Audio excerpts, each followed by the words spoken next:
Hello and welcome. Just a quick reminder, everything you hear today is general advice, not personal advice. If you are looking for personal advice, drop us a line and we can talk about your own financial needs.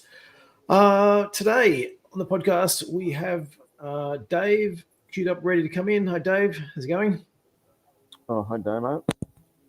We are talking China stimulus. So iron ore stocks rocketed, the Chinese market rocketed. A bunch of news out. We've done this a couple of times, to be honest, in over the last few years. It feels like, and I guess the question is this the one? Are they finally coming through? So I guess without any further ado, let's jump straight into it. Dave. Sure. So just a quick heads up, everybody. I'm coming to you live from Manly today. I'm having a few days off, and cheers. Here's my espresso martini, just to hit the appropriate level of buzz. Yes, checking in, especially for China. Especially for China, and drowning the sorrows of my iron ore shorts. So, stimulus so far. Excuse me. So over the last week or so, we've had 50 basis points of mortgage rate cuts, 50 basis points of reserve ratio rate cuts, a pledge for more or less endless QE for stocks from the PBOC, 100% liquidity for state-owned enterprises and others to buy empty property from the PBOC,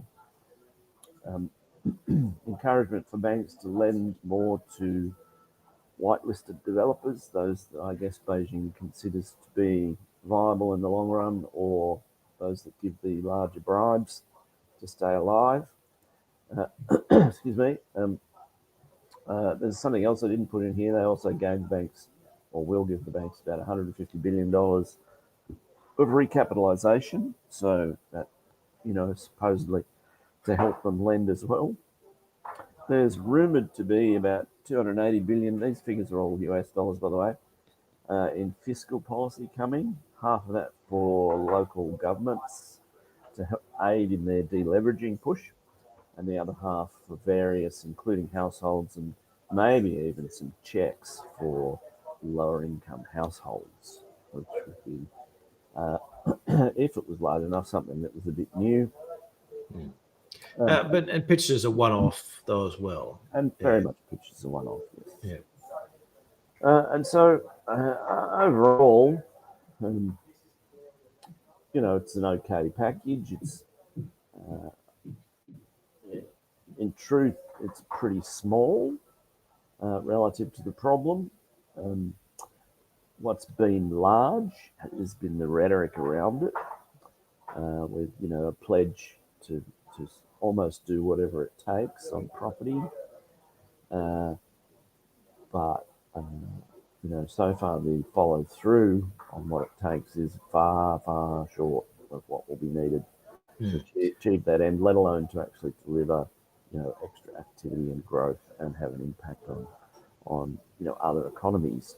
And the big picture, I guess, summary of all these things we've been speaking about is it's almost all monetary policy in terms of extra debt, basically. Here's extra debt for anyone who needs it, and cuts in interest rates. There's not this,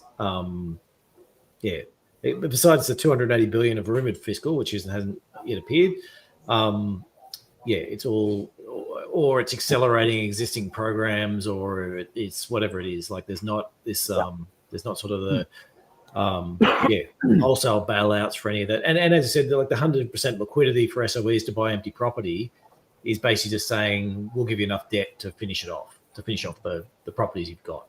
It's not a no, and it was accompanied with not a bailout. Explicit guidance from Beijing. They do not wish to see a renewed building boom. So it's very much targeted at, the cynic would say window dressing. I mean, We're going to see, we're obviously already seeing nearly 40% rise in Chinese stocks, one of the craziest rises I've seen in some time. Yeah, and that's that second point. You've called it endless liquidity for stocks, but but basically it's they've come out to say where the Planet Protection team is here. We're not going to let stocks go down. That's right. Excuse me, and that will have some positive spillovers economically, but not a lot really. Households only have about 10% of their wealth in equities, so not a lot of consumption impact. It'd be more in terms of enabling some businesses to deleverage if their equity rises, things like that. And it's helped squash credit spreads a bit as well, but they were already, getting squashed by the big rally in bonds. So it's not a huge deal, really. But what we have is this pledge to go with more fiscal. And so we need to probably get a drip of that over the next week or so when we get back from Golden Week or prior to it. We'll want to keep the equity rally going. So where will it go? Well, I would hesitate to suggest what markets are pricing, to be honest, where, iron ore's gone bonkers. Well, it depends which market, though, isn't it? So the market reaction's been iron ore's gone bonkers. Chinese stock markets are up, 20%, 25%, something like that, depending upon where you want to measure from. Still down over the year, but, they're certainly up dramatically in recent weeks. But oil hasn't gone anywhere. Oil's gone up a bit, but nothing special. And other commodities have not really done a lot in terms of. No, copper's rallied a bit, base metals, but they were already going up with the Fed. Iron ore's the one that's really taken off, but that looks Pavlovian to me. There's nothing in this stimulus so far to indicate any increase in iron ore demand. But that may come with fiscal. I would expect to get some more infrastructure out of Beijing next week. But at the same time, most of the stimulus, even fiscal, for the last year or two, few years, has gone towards the new economy. And I'd probably expect that to continue. So that is, ecological outcomes, chips, services, all of these things that China, electric vehicles, electric EVs, everything that they're trying to pivot towards is more likely to get than the old style, kind of building stimulus or construction stimulus that we get. So I think the jury is very much out on the iron ore rally. But anyway, let's move on to what is the scale of it? Is it enough, and how far will it get us? I think the property problem is much bigger than everybody is giving credit for. Even with these last cuts, real mortgage rates are very, very strongly positive. And if asset prices are falling, that's a real big incentive for households to be deleveraging. That if they really want to get people borrowing into housing again, they're going to have to slash interest rates a lot more than 50 basis points. That won't do anything. Excuse me. Buying empty apartments doesn't fix your oversupply if you're going to recycle them as cheap rents, which is what the plan will be. Cheap rentals or affordable rentals.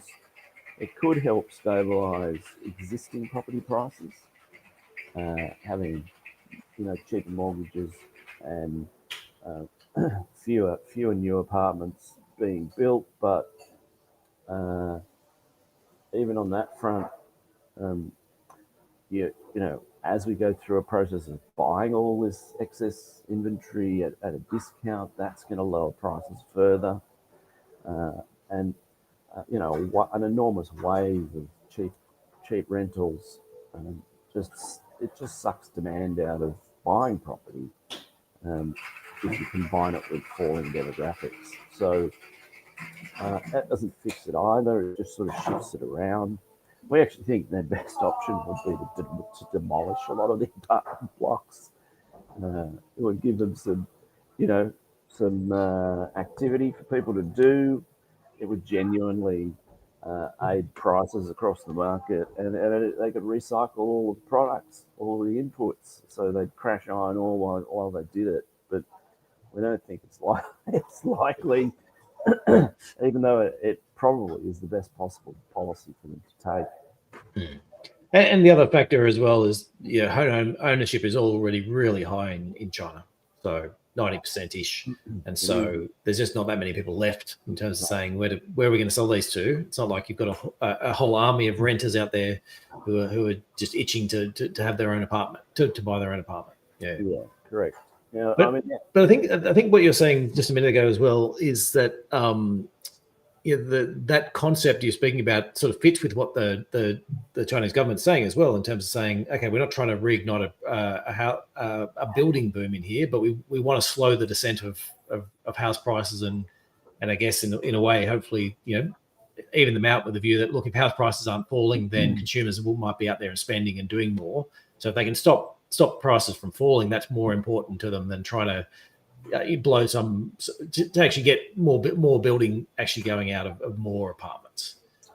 That's right. That's what they've said they want explicitly. And maybe they can achieve it. I don't see it happening in a hurry though. But the market's sort of taking the opposite view, in a way. Like it's not. I don't think it really is, but it's sort of going. No, I mean, it seems squeeze, such as it is. I think it's more noise than it is signal. So, be careful about interpreting it as a new Chinese steel boom. Yeah, that's right. Because if you looked at the price, all you did was look at price movements, what you'd say, wow, Chinese market up, iron ore price up dramatically versus all these other commodities. There's another building boom coming and another residential building boom coming. That's what must have been announced. Yeah. And whereas I think what we're reading into this is saying, well, if it's a macro hedge fund manager who doesn't really pay that much attention to the details, it's just positive news out of China, buy iron ore stocks, buy Australia, because they're the biggest beneficiaries. In the past, they've been the biggest beneficiaries of Chinese stimulus, and just to make the assumption that's what's going to happen this time. And if that's the case, it's a short term. This is just until it runs out of puff, then you get the reversal as everyone changes their mind. But the real question is this just the thin edge of the wedge? It's a question we've asked every time. Is saying, are they going to at some stage give up and blow another housing bubble? Well, not with this. I mean, if they want to do that, they have to. I would dispute that's even possible at this point, at least in terms of, say, in terms of the short term. Perhaps in the medium term they could do it, but they just don't. They're in a liquidity trap. Nobody wants debt. In terms of the implications for growth, great report by BCA out overnight showing that the Chinese credit impulse, for it to replicate what it did in either 2008 or 2015, this stimulus would need to be nearly 30 trillion yuan because the economy's so much bigger.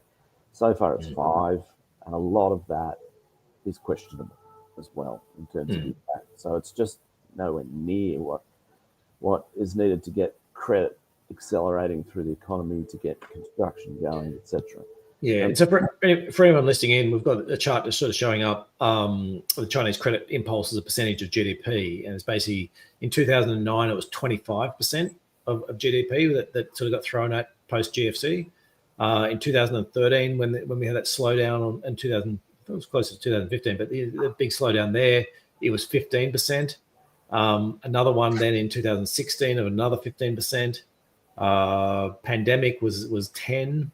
And in last year was 3, and this year is so far negative. So if we've got a 3% of GDP, basically credit push that's going on in this announcement, is that takes you back up above 0, but just an order of magnitude away from any of the prior. The point is every single one of those credit events on the upside were driven by property and infrastructure. like massive and overwhelmingly driven by property and infrastructure. And those are the two areas now that are sinking the economy. Yeah. And they are the primary channels of transmission for monetary policy, and they're broken at the moment, at least, which they're trying to fix. Now, just to give you some sense of what they would really need to do to fix it, if, let's say, for instance, this was Europe or it was the US, that we'd have zero interest rates. Would have had it 2 years ago, long ago. We'd have massive quantitative easing to drop real interest rates negative, to get people thinking about buying assets instead of saving. China also needs to do an immense rationalisation of local government financial vehicles and debt, which are now, many of which are now loss-making. And the biggest one of all, which is the hardest of all, I think, for Beijing and for the Communist Party, is to drive consumption. They would have to shift national income to households from state-owned enterprises. And this basically involves making themselves poorer for the country to get richer and sacrificing some of their own power and handing it off to households. And that's just not the way that the Communist Party thinks. Actually, let's explore that in a second. I just want to go to a quick sales message. We'll be back with the investment insights very shortly. Nucleus Wealth is an active and passive investment manager. If you like what you're hearing and want some help with your investing, we can do it for you via our active portfolios. Our tactical and core portfolios use the insights shared in this podcast to construct and manage your investment. We blend tactical portfolios to offer our combinations of international shares, Australian shares, government bonds, and cash. We vary the asset allocation with the goal of protecting your capital in times of market uncertainty. We also have active international and Australian share portfolios. These are chosen using our quality and value investment philosophy. You can find out more at nucleuswealth.com. Now back to the show. Right, so this is the Michael Pettis argument. Effectively, is that you've got a couple of different sectors of the economy. The Chinese capex is so large, and the amount in the Chinese hands of the Chinese government is so large that you need to transfer across to consumers, and the problem being that they don't want to, and so and so you can't get the Chinese consumers to start spending. Because their incomes as a percentage of the overall economy is too low, and the other sectors aren't going to, haven't shown any interest in transferring, and actually they're relatively geared up already in terms of not versus developing markets, but for their income level, they've already taken on a lot of debt, so there's sort of not a lot that you can sort of see on that front. Is that roughly where you come from, Dave? No, they're more sort of traditional dynamics. I mean, I actually think the number one stumbling block here is political. And the Chinese Communist Party can't afford to give more power to households. I mean, if they give them more money and more power, what are they going to want next? Sooner or later, they might start thinking about getting some freedoms. And the Communist Party is just intensely scared of this kind of outcome. And that's before you consider graft, corruption, feather bedding, personal gain. The people have spent a lifetime in this party to get somewhere, and now they're going to turn around and start being generous. I mean, it's a bit like imagining you put Wall Street in charge of the US and expect it to be generous. And give other people a say. It just doesn't happen. So I just don't think that the Communist Party has it in it to undergo that transition. I think it would rather generate a whole bunch of nationalism and create a wartime economy and invade Taiwan.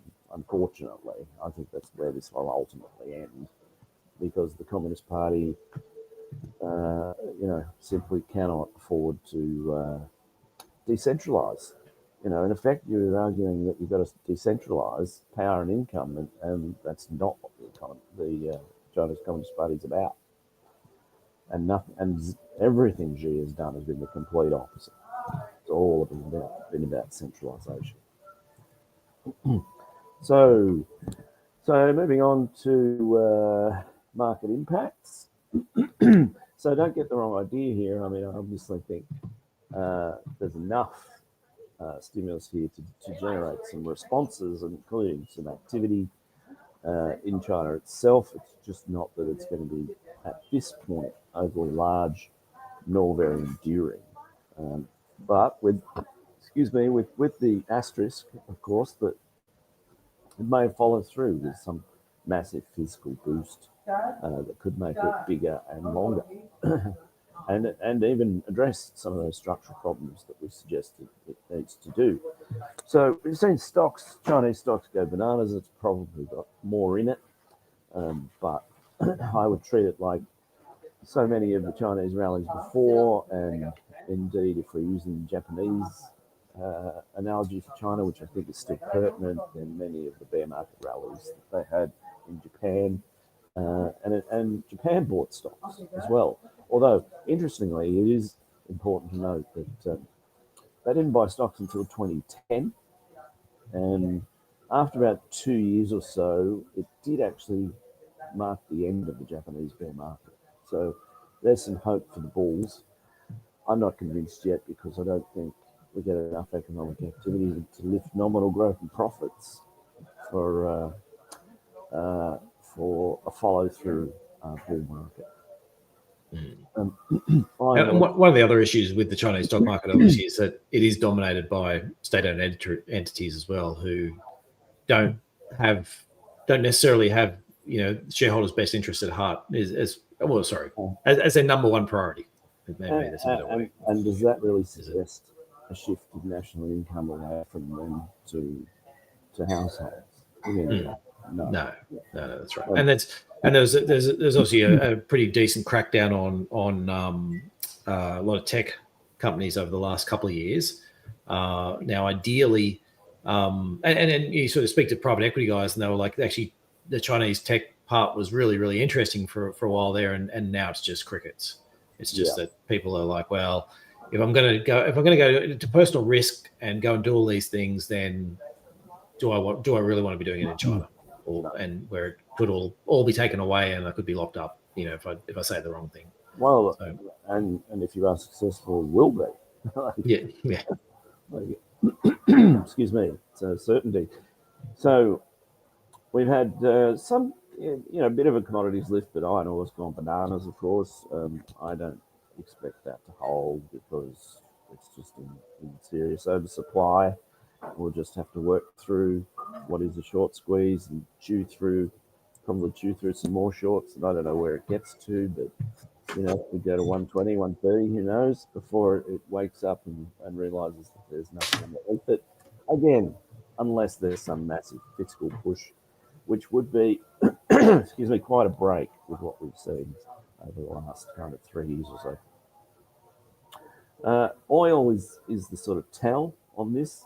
The oil hasn't rallied at all, and if you're going to get real economic impacts in China that were enough to lift iron ore demand, it would almost certainly lift oil as well, even despite the EV revolution. Oil is very short in the market as well. It's ripe for a big push up, and in fact, I'm thinking about going long oil.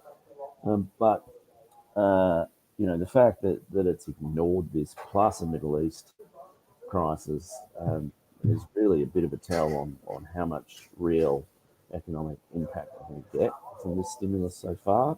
And so I see the market response so far as really confused and more noise than signal. Like, it'll sort it out in due course, what's actually going to benefit. But at this point, it's really a case of reflexivity and baked in responses to previous stimuli, and et cetera, et cetera. So, I'd be cautious at this point about chasing the big rallies that we've already seen. And I'd probably say as well, I mean, these announcements, besides the tone, I guess, or certainly the implication that that they're ready to do whatever it takes. They're not that different to the announcements we've seen at any time over the last 18 months to 2 years already. It's basically the same. We're going to cut rates. We're going to give more debt. We're going to try and help out. We want the housing market not to fall over, and we're going to help out. But we're actually not going to do anything major. We're just going to do more debt. It's actually less, I guess, innovative and new in a sense than the May bazooka. In which that was the one in which they came out and said, well, we're going to buy all these empty houses, and they've got QE behind that, but it's just gone nowhere. It's just much harder to do what it is to say. What are the discounts going to be? Who's going to cough up their property at the heavy discount that Beijing is telling them they got a heavy haircut that Beijing tells them they got to take, whilst at the same time telling them the house prices are going to go up or at least stabilise. I mean, it's a mishmash of cross currents basically. So economic impacts, we've pretty much covered that at this point, I guess. I do think we'll see more things like, for instance, trade up things like cash for clunkers and stuff like that, where you'll be incentivizing households to trade in goods and cars and stuff and upgrade and renew. Things like that, I think are pretty likely from a fiscal standpoint, and that'll help. But again, seen it before, and it just doesn't last. So, excuse me. So, in terms of asset prices, I mean, actually, just before you do that, we might just go to quick sales messages. We'll be back again shortly. If you like what you're hearing but want a low-cost passive option, Nucleus Wealth is the first to offer passive direct indexing in Australia. The first generation of passive investing was index funds. The next gen was ETFs. Now, direct indexing is here with significantly more customization and control. The benefit of direct indexing is you can add or subtract investment themes, and we have almost 100 different options to choose from. For example, you could buy an international share direct index portfolio that excludes fossil fuels and arms manufacturers and has a tilt towards cybersecurity and cloud computing. Alternatively, you could buy a portfolio with no screens and an extra exposure to nuclear power and defense contractors. You can find out more at nucleuswealth.com. Now back to the show. Right. So impact on asset prices. So what are we, I guess the investment outlook, what are we doing about this? So, I mean, I think in the short term, it's pretty obvious. We've got Chinese markets going bonkers on all this liquidity. And having said that, Chinese markets closed this week for Golden Week as well. They are, yeah. So there was a sort of... And Hong Kong's open and it's continued on. Yeah, that's right. So there's this sort of, it's a bit of a weird market in terms of it rocketed last week with quite a short time frame before you all of a sudden everyone's on holidays for a week. You can play it through Hong Kong, as you said, but the volumes are just less in terms of it being, China's closed. And so the question, there's sort of there's some weird timing, liquidity, and stuff like that going on as well, I suppose. Yeah. So actually, Hong Kong has reversed a bit today. So, I mean, who knows? It's an absolute mania in Chinese stocks. It could keep going up, double again. The return might double again. I really don't know. I bought the next day and sold on Friday, and we made a great return over a stupid week. But I just wouldn't bank on it going up forever, based on the Japanese experience. So I'd be a bit cautious as it goes higher. And in fact, the higher it goes, the more likely policymakers are to come in and hose it off, because they don't want to see go from a bear to a bubble and then have the thing crash again. So, where that point is very difficult to know. Obviously, the Chinese market is policy driven, not profits driven. So you really need to know or be able to guess what you think the policy shifts are going to be. And I find that disconcerting, to say the least. Iron ore already way overbought. I mean, it seems to be feeding off the equity market, but I think the real driver is the short squeeze, and so when that flames out, so will iron ore. Unless, again, we get like a genuine fiscal bazooka. I'm concerned about, there is a risk here, and probably even a base case, that this sort of Chinese liquidity and mania is going to spill over into the broader global stocks bull market, coming into the favourable seasonality of year end combined with the Fed, and so we could very easily see a kind of equities melt up into the end of the year, and this is why I'm a bit concerned about oil. If we do get that kind of outcome, I do wonder if oil won't start chasing equities and we end up with, almost killing the golden goose, with, central banks slowing their cuts as they get concerned that the whole thing's getting out of hand.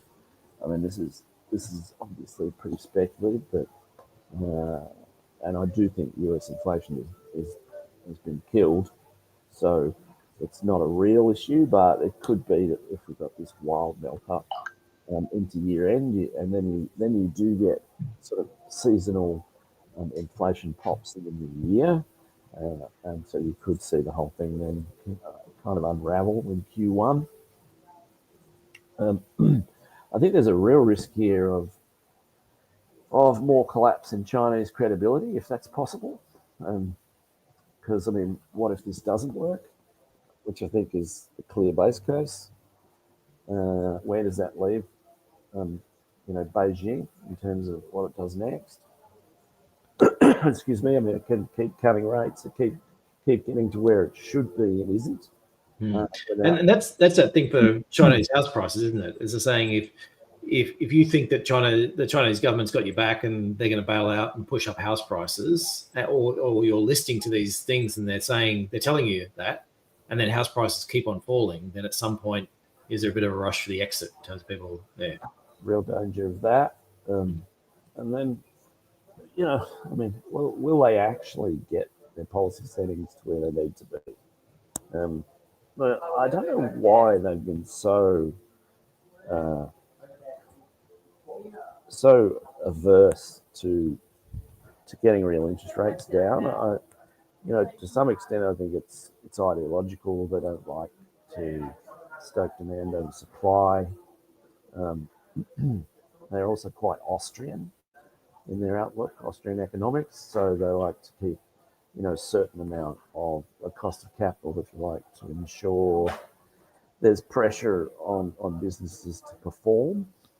And they don't like households at all. So, and I don't think they like to replicate some of the things that have been done overseas, especially in the US.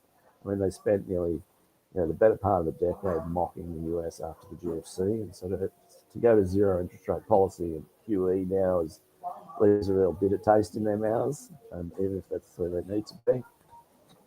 And without those things, it's just another Japanese outcome. It's just we get a 6-month rally and bounce, bit of activity, and then we're right back where we were, and they need more stimulus. And so you get into this horrible sort of cycle of collapsing credibility, stimulus rounds, deteriorating economic outcomes, and deflation. So I don't see them breaking that cycle with this. Again, depends on the fiscal. They can come in with that and it's structural, then there's some chance. At this stage, that's not clear. But what worries me most is that as Beijing fails and its economic model fails, because that's what this is, it's the failure of an economic model, whereby they simply built the supply side out too much for too long, and their political system will not allow them to pivot to what they need to, that would give them decades of more growth, which is, tilt towards household and consumption. Then what's next? I fear that as they fail economically, then they turn to, more bellicose outcomes, and a Taiwan war raises its head as a possible form of economic stimulus, basically. Well, and distraction for an upset population. Yes, and absolutely for distraction. And they've been working on stoking nationalism for a good 10 years, and that just intensify. Yes. Okay. So, thanks for that, Dave. So hopefully that's given everyone anything else? Or we... No, that's it. Yeah, I mean, again, I'd say, don't get me wrong, there is some real stimulus here, and there'll be some things that'll come out of it.